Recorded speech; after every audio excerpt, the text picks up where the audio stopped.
Hey guys, I just wanted to give a quick little trigger warning before we start this episode. We forgot to give the trigger warning before we talked about the Stonewall Jackson School. So this is just a little trigger warning for sexual assault, violence, and abuse towards the young boys who are at this school. So I just wanted to give a quick little trigger warning before the episode started.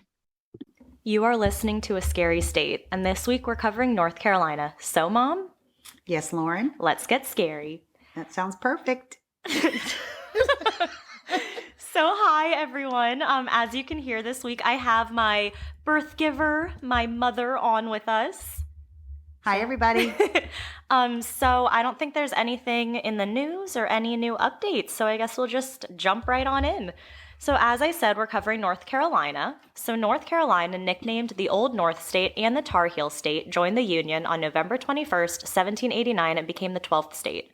North Carolina got its name from King Charles I of England and was taken from Carolus, which is Latin word for Charles.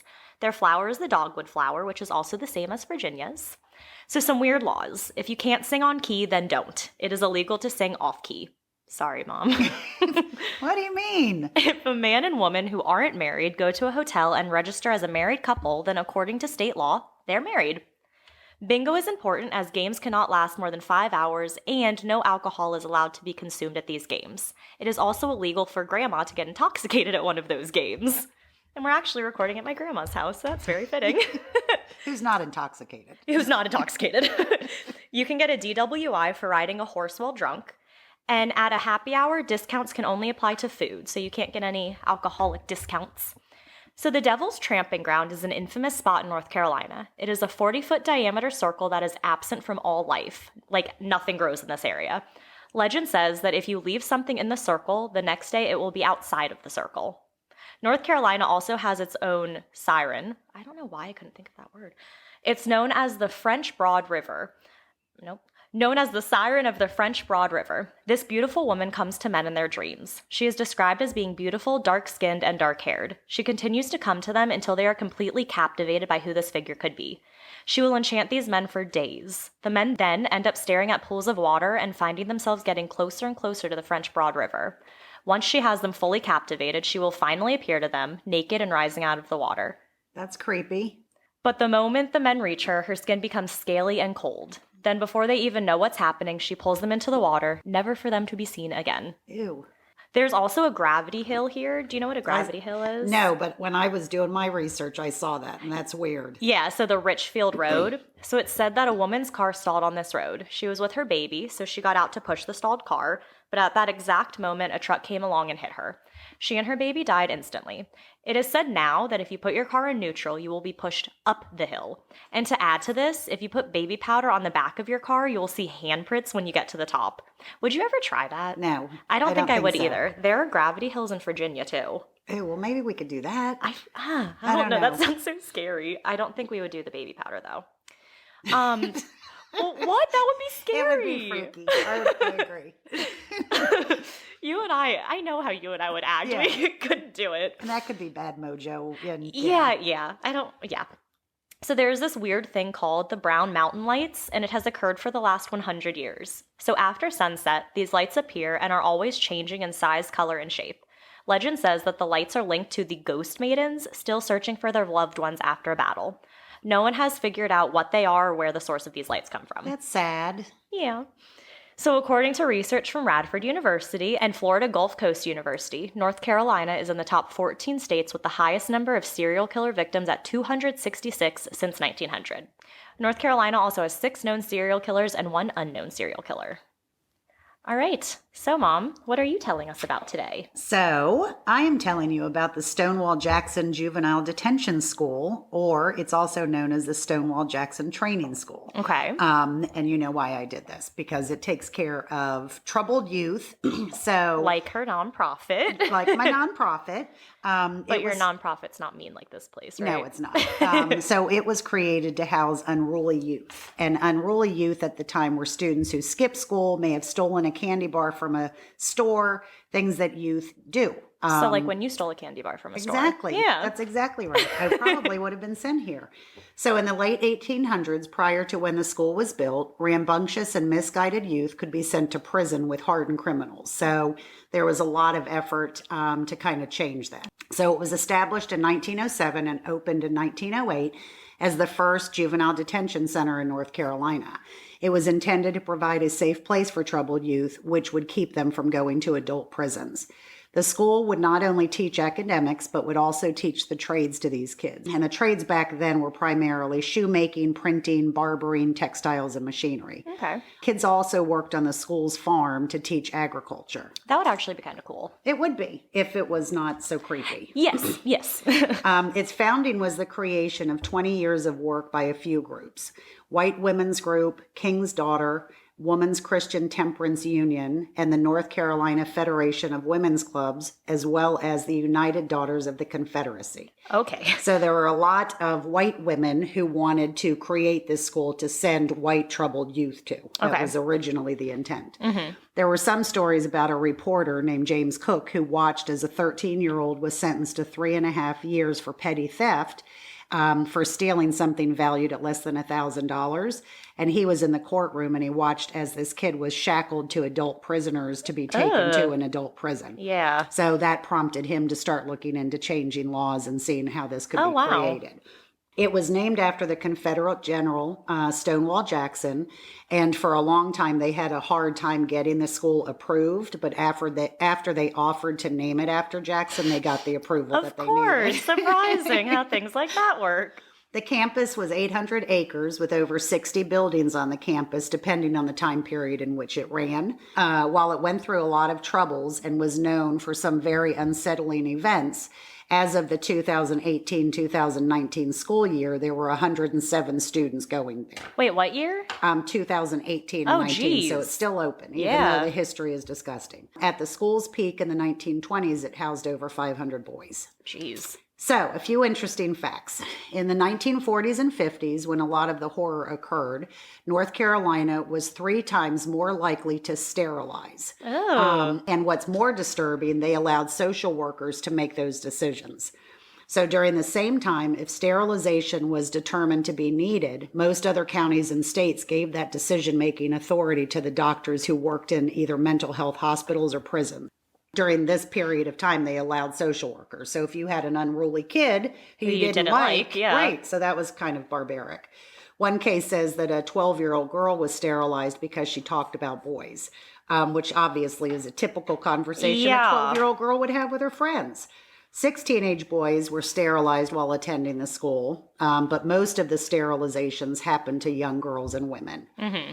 After World War II, things really started to change at the school. There was an article named The Evil Within Cottage 13 that was sad to read. According to this and other articles, Cottage 13 was known as the queer cottage because there were so many rapes happening in that cottage. Oh my God. A few of the statements from many of the residents gave you a sense of how bad things really were. And I have quotes from a lot of these people. And there are a lot of videos out there and a lot of blogs that kind of substantiate everything that was being said. Jeez. There is also a blog with posts from men who attended the school when they were kids. One writer recalls being hit and kicked often by the adults who were given the responsibility to help these kids. Mm-hmm. And those adults were known as cottage parents. So there's much to read about that. So each cottage had a set of cottage parents. And according to these and other stories, these people were horrible, evil, and sadistic. And that's who created most of the horror. Mm-hmm. On some of these blog posts, it shows that some of these parents were responding to accusations, and they said nothing ever bad happened there. Of course. That was kind of uncool. Well, because of course they're going to try to deny it. Of course they are. And it was disgusting. Yeah. They were beaten every day, forced to duck walk for hours, and if you fell over from the pain or muscle fatigue, then you would be beaten again. Oh my gosh. One instance spoke about how the boys would have to hold their penises out so it could be whipped by a rubber strap. Oh my God. Yeah, it was terrible.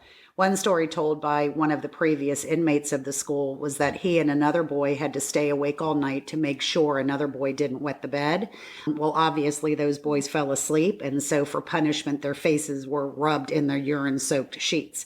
So the next couple of things I have are some of the excerpts from some of the folks who attended those cottages. So Russell Dan Smith on January 4th, 2011 wrote that he was writing in response to another person who wrote something. Okay.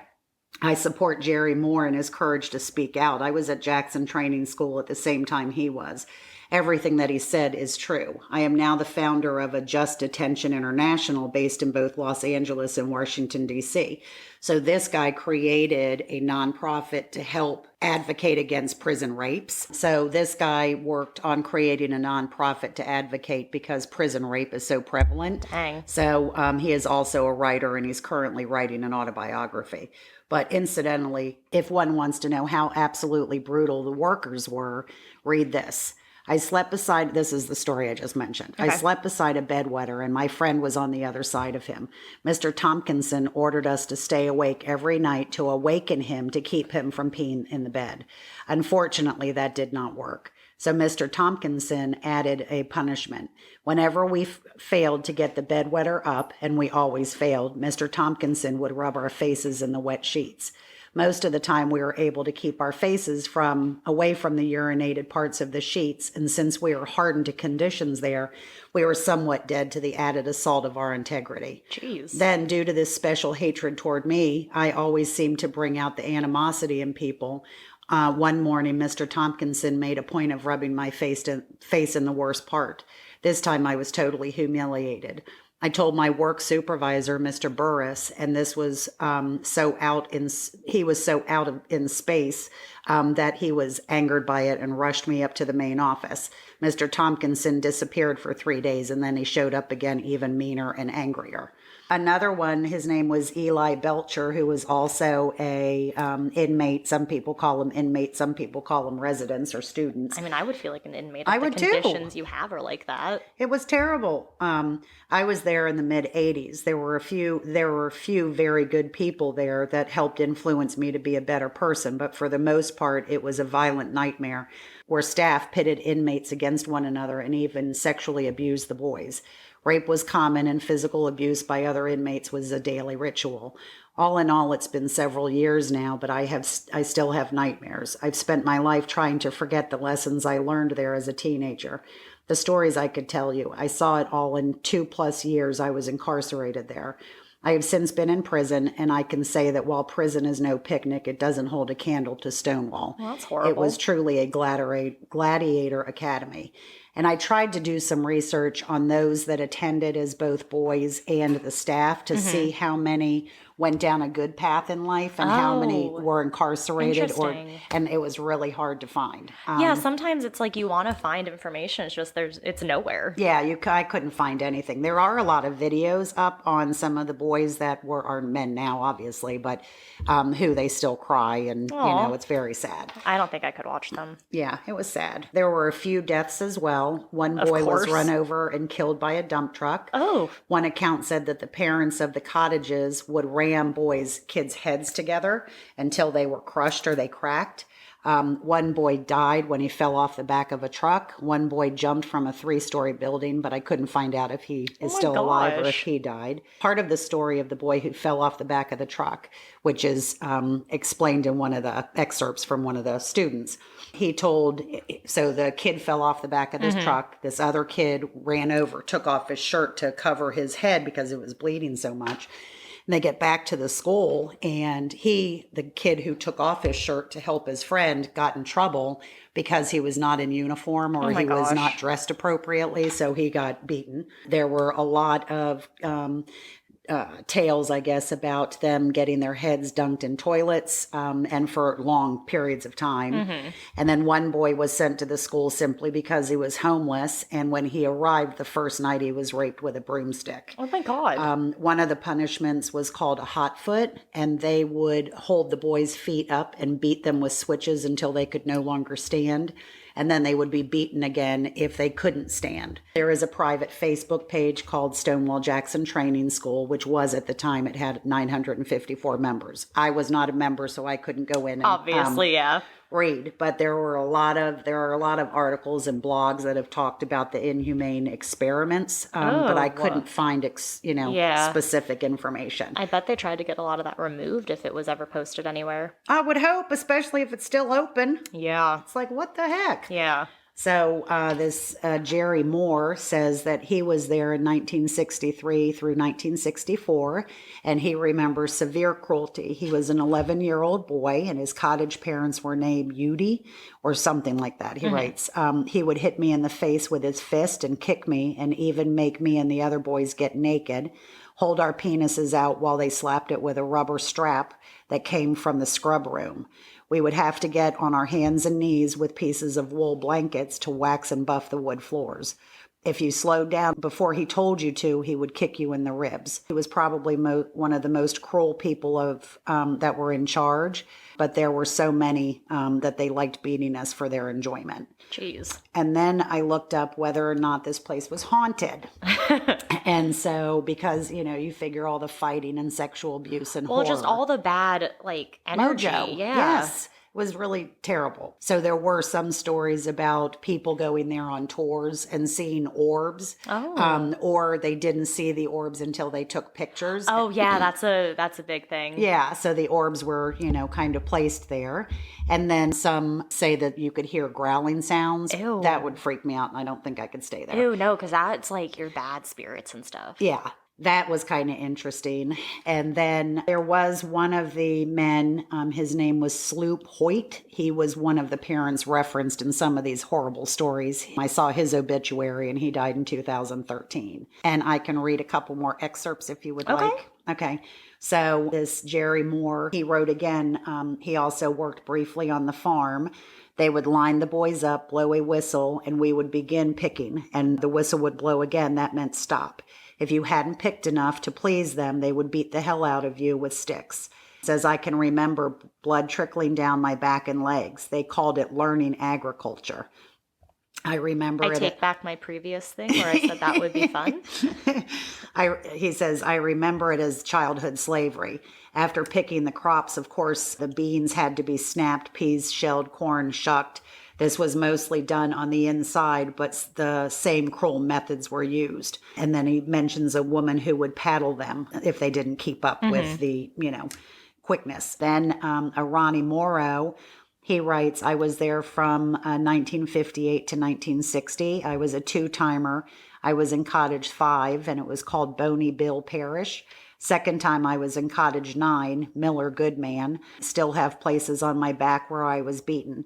I hated Mr. Henson, not Cottage 1. My nose was busted by Mr. Parrish for cussing. He had to eat soap, and he was whipped with a bull penis. I don't know if that's an actual bull penis or if it's a torture device, but...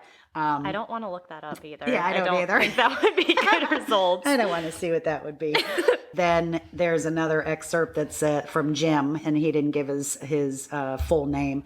I was there from 1969 to 1970, and believe me, the stories I read today took me back to a very dark time in my life. I was in Cottage 9, and Mr. Udi was our so-called cottage parent. I worked on the farm when I first got to Stonewall Jackson. I was tired of getting my ass beat, and he says that was mass punishment.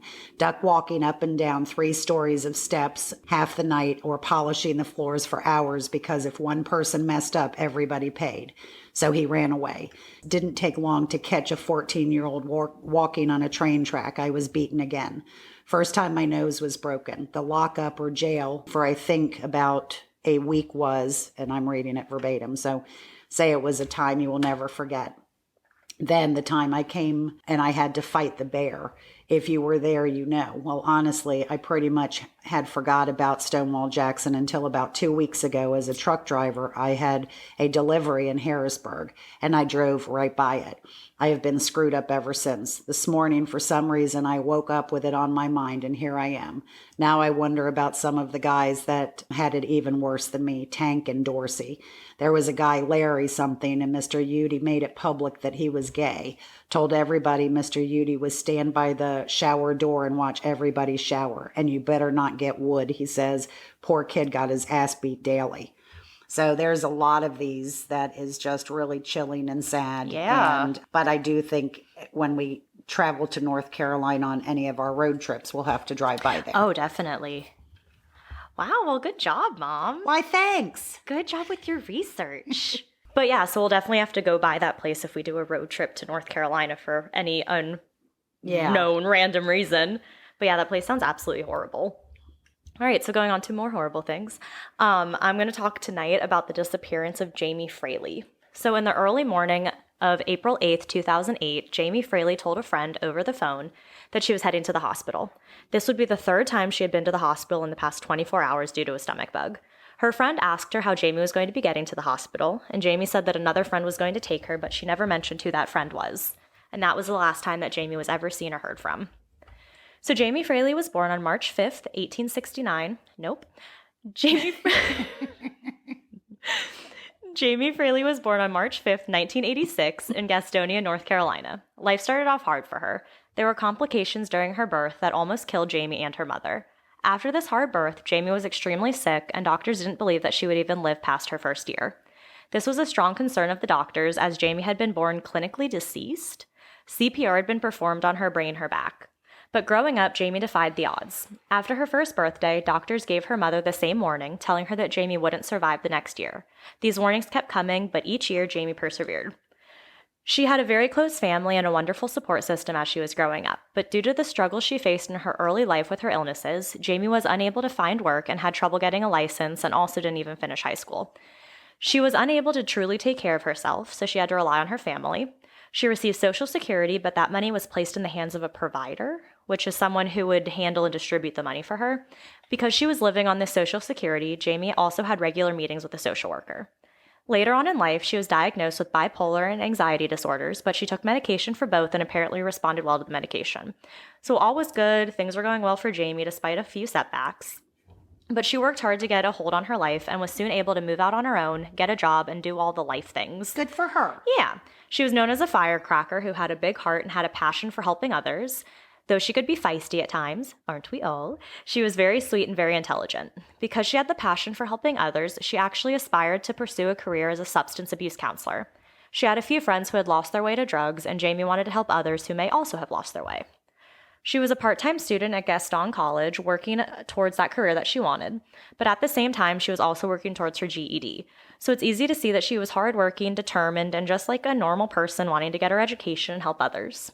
In 2006, when Jamie was 20 years old, she met a man named Ricky Simons Jr. Not long after meeting, the two moved in together at the Copperfield Apartments in Gastonia. But in 2007, Simmons was arrested and sentenced to 15 months for theft. Jamie's family obviously weren't friends of Ricky and often shared their concerns about him with Jamie, but she chose to stay with him. While he was serving his time in prison, Jamie wrote to him daily and would visit him often. She also decided to make things work and would support him while he was away in prison because after he was released, they planned to get married. They were engaged after all. What was he in prison for? Theft. A theft. So good thing he wasn't going to this school. Yeah, right. So I guess conveniently, Ricky Jr.'s father, Ricky Sr., lived only a few doors down from the couple in the same apartment complex. Ricky Sr. worked as a maintenance officer at the apartment, but at the moment had a lot of time on his hands. He had recently been dumped by a girlfriend who had accused him of stalking, and his son was in jail. So Jamie took all of this as an opportunity to bond with her future father-in-law. She already felt comfortable with him at this point, and seeing how she would soon be part of the family, the two spent some time together. A lot of their time was spent running errands around town together. But slowly, things started to take a shift, and Ricky Sr. started to make inappropriate comments and advances towards Jamie. She confided about these attempts to her friends, who warned her that this wasn't okay and that she needed to distance herself from Ricky Sr., but Jamie told them that she wasn't worried and she knew she could handle it. Uh-oh. Yeah. Bum, bum, bum. Yeah. So this takes us back to the beginning of our story. On April 7th, 2008, Jamie had been suffering from what doctors determined to be the stomach flu. She had been hospitalized the first time around lunchtime on the 7th. When she finally returned home, her friend came over to pick up her dog, who Jamie had been watching. She also offered to take Jamie's prescription to the local drugstore to have it filled. Then between 8 p.m. and 10 p.m., Jamie returned back to the ER. And so I just want to say, for those of our listeners who aren't in the U.S., ER trips in America are absolute nightmares in terms of payment. And wait times. You will be paying for the rest of your life, pretty much. And you're going to wait for hours and hours. So the fact that Jamie actually went back to the ER a second time means that something had to have been seriously wrong, because in the US, a hospital visit is your absolute last resort. You will not go there unless you need to. This topic makes me so mad. So Jamie knows that she has to go back to the ER, but she doesn't have a driver's license or any other method of transportation. And at this point, her fiancé was still locked up, so she called her fiancé's father, Ricky Simmons Sr., for a ride to the hospital. She makes it to the hospital, and when she gets there, she's informed that she will have to wait 3 hours to be seen. So I guess she didn't want to wait, so she left and called a neighbor of hers to ask for a ride back to their apartment building. That night, she got home around midnight. This is when she ended up calling her mom, Kim Fraley. Being a concerned mother, Kim asked Jamie if she wanted her to come over the next day and pick her up and bring her to the hospital and just generally do what a mom does and take care of her daughter. Jamie declined and said that she couldn't because she had an appointment with the Social Security Administration the next day. This appointment was important as she was getting Social Security money and needed to continue getting that form of income. Yeah. So Kim said about this call, quote, "I said, well, I love you." And she said, "I love you too," Kim remembered. "It was the last time I heard her voice. I'm just really glad I got to tell her I loved her. At least I have that because the next day she was gone," end quote, which is really sad. That's very sad. So because just 2 hours later, around 1:30 a.m., Jamie called her friend and told her she was heading back to the hospital and that a friend of hers was picking her up to take her there. Jamie's ride pulled up to the house, so she hung up abruptly upon their arrival. All that she said about the person picking her up was that he was there when the driver arrived at her apartment. Jamie would never arrive to the hospital the third time. On the morning of April 9th, 2008, or April 8th, the dates of the sources I find kind of all differ. Yeah. So some state the incident occurred on the 7th, some say the 9th, so sometime between the 7th and the 9th. So on one of those days, a healthcare provider arrived at Jamie's apartment to bring her to the appointment she had with the Social Security Administration. This healthcare provider found the door to be locked, so she called Jamie's cell phone. When Jamie didn't answer, the provider just left. Nothing else, no additional calls, no knocking, no calls to Jamie's family, kind of nothing. It wasn't until 2 days later that the provider finally notified Jamie's family about the fact that she hadn't been able to get in touch with Jamie and hadn't taken her to the appointment. On April 11th, when Kim, Jamie's mother, found out about the healthcare provider and how they hadn't gotten in touch with Jamie and that Jamie had missed a very important appointment, she called the police and asked them to perform a welfare check on her daughter. The police arrived at Jamie's apartment and did their initial search, but they noticed no signs of forced entry and no apparent struggle, and since there wasn't really anything else they could do at that point, they left. Kim tried calling Jamie's cell phone multiple times and all went unanswered, so Kim, Jamie's aunt, and Jamie's cousin went to the apartment themselves. Upon entering, they found Jamie's purse, wallet, keys, and identification. And thinking of it now, it's weird that they would have found her keys because the healthcare provider said the door was locked, so it kind of makes you wonder how she was able to lock the door if she didn't have her keys. So the three relatives also found vomit in many different places around the apartment, showing how severe her stomach flu had been. They also found her favorite shoes and noticed that the shoelaces were missing, which obviously struck them as being odd. Yeah. So this time, Kim called the police again to file a missing persons report. A search immediately started for Jamie. The Gaston County Police Department headed the search and assigned 3 investigators to work on the case full-time. They also requested assistance from the State Bureau of Investigation and the FBI. Interviews were then conducted with Jamie's friends and family. Investigators went door to door through her apartment complex, asking the residents if they knew Jamie or had any information about what may have happened to her. The complex and the area around the complex were searched. The wooded area near it was also searched. Cadaver dogs were brought in to search the surrounding area and Lake Armstrong, which was just across the street. But even with all of these efforts, nothing was found from Jamie and nothing indicated what could have possibly happened to her. Poor mom. I know. It's horrible. So just a couple days later, on April 13th, 2008, Jamie's cell phone was found by utility workers repairing a phone line. One source I read said that Jamie's family had continued to call the phone in hopes that she would eventually answer, and someone did answer, but it was just a man who worked for the cable company. So the phone was found at the intersection of South New Hope Road and East Hudson Boulevard, which was about either 1.5 miles to 3 miles from her apartment, which would be 2.4 to 4.8 kilometers. How the phone was found, it appeared to have been thrown out of a moving vehicle. So of course, police searched the phone. They found that Jamie had made several calls at 4:30 a.m. on the morning that she went missing, but none of them were deemed to be connected to the case. Later, it was determined that these calls were from her list of recent contacts, so that didn't relate to the case somehow. The investigators did find a call that raised some flags, though. There was a call that had come into the phone at 5 a.m. that day, but they weren't able to find out who that call had been from. And unfortunately, by that point, the phone had been handled by so many people that it would no longer be able to be used as evidence of any kind, and fingerprints wouldn't be able to be taken from it. Search dogs were then brought to this intersection to see if they could pick up anything, but unfortunately, and not surprisingly, they weren't able to get anything. Jamie's fiance, Ricky Jr., was finally released from prison and actually moved in with Jamie's family to help them with the search. He had an alibi. Well, yeah, he was locked up. Jamie's family did all they could by posting thousands of missing persons flyers, searching for her on their own, and even hiring their own investigator.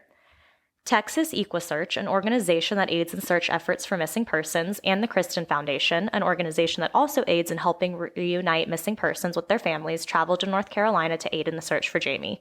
Do you know Texas EquiSearch? I've heard of them. Oh, wow. Yeah. This is the first time I'd ever heard of them.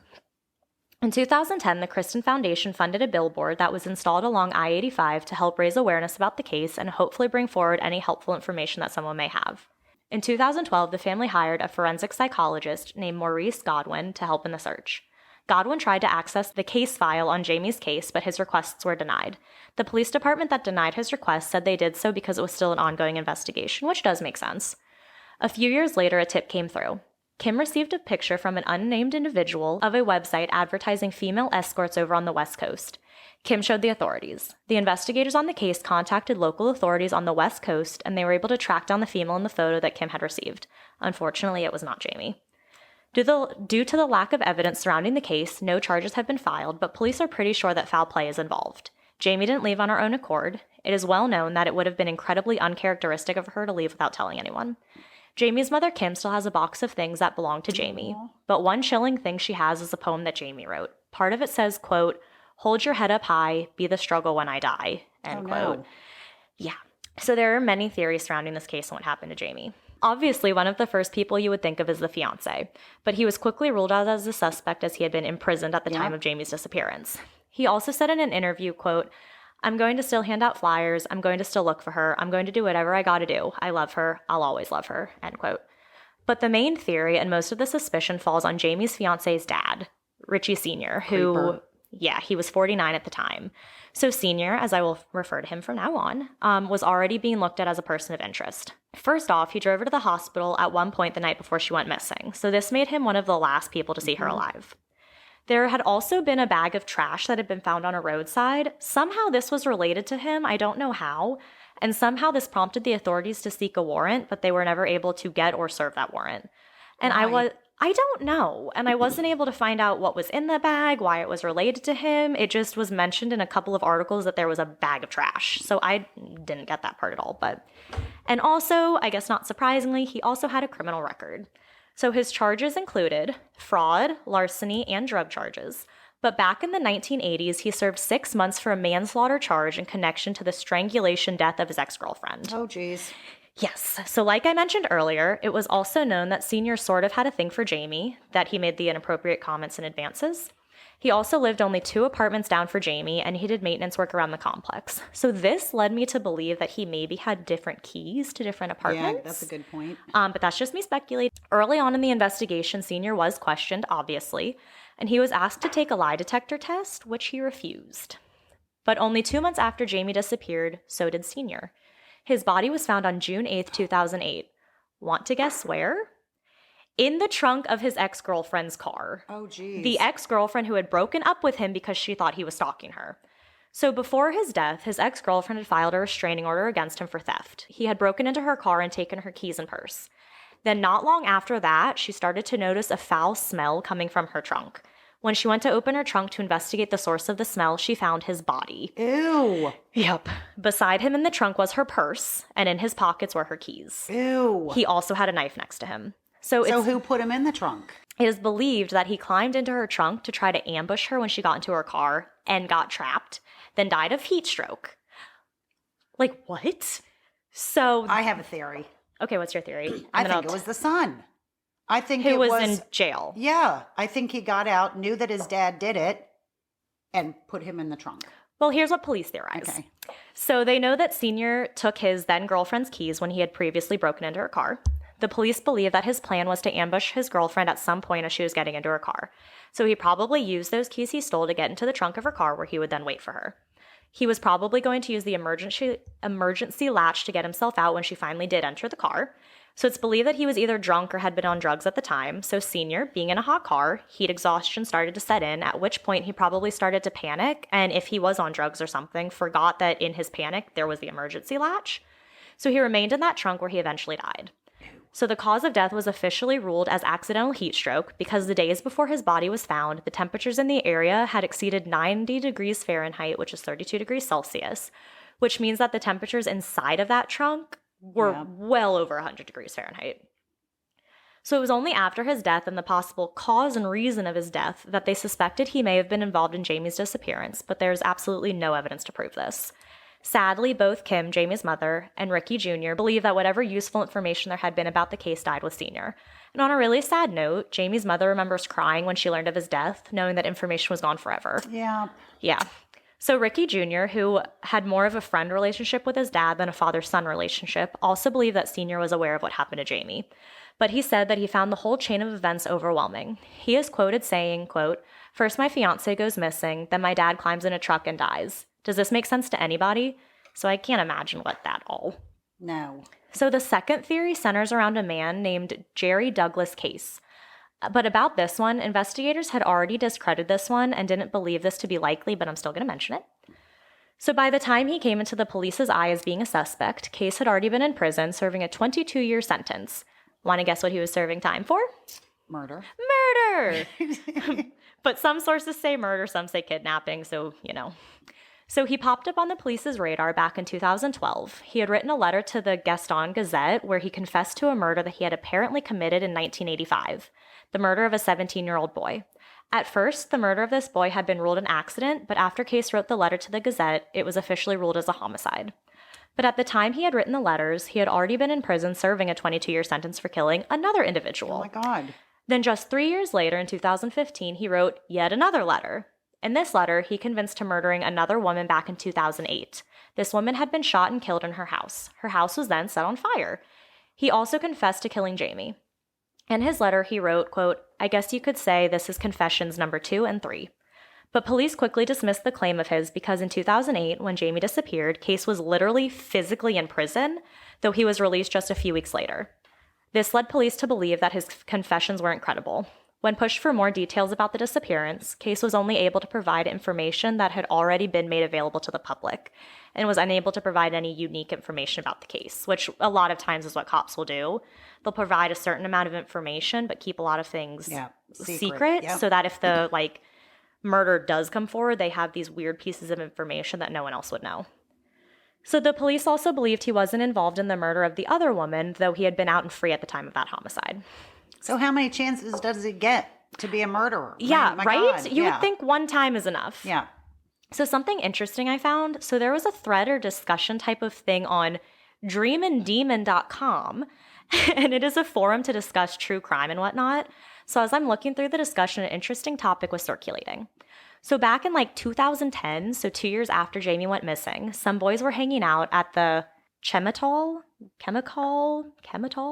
foot course quarry in Kings Mountain, which is right near Interstate 85. So these boys were swimming in the quarry when they stumbled upon a bone. One of the boys took a picture with his phone, and when he got home, he showed his mom, who promptly called the police. Okay, so do you remember when we moved into our current home and we were going through the woods and we kept finding all those animal bones? Yeah. This reminded me of this. So back to our story.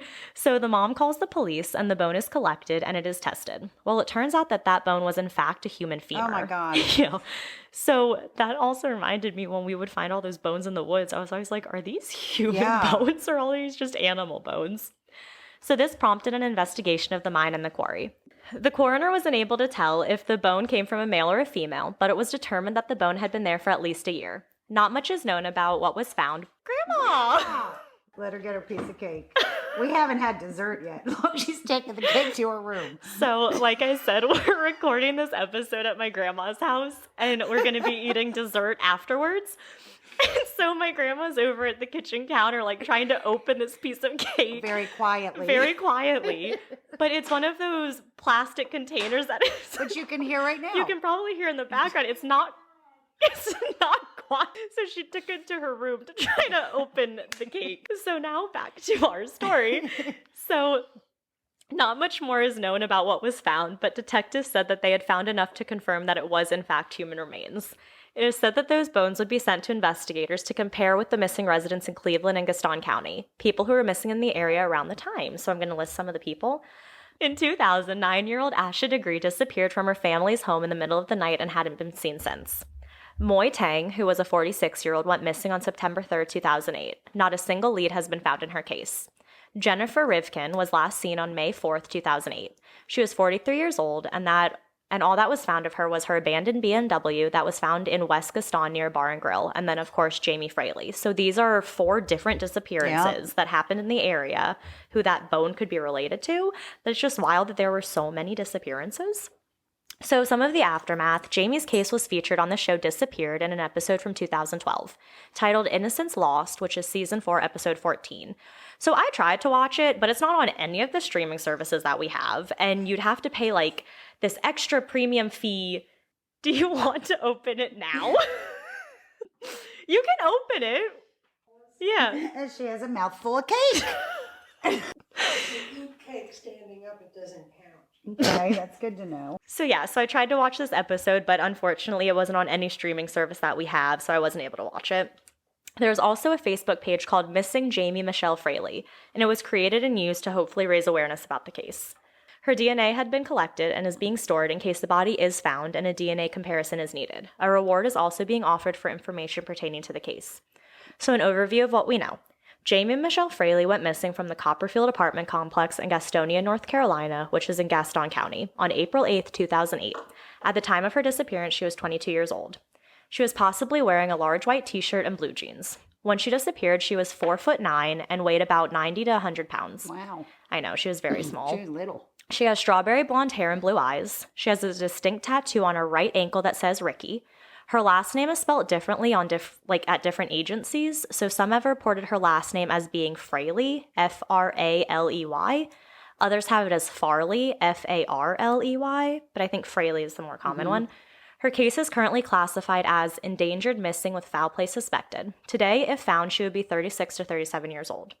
So if you have any information at all about this case, contact the Gaston County Police Department at either 704-866-3320 or 3321 or 3334 or 3300.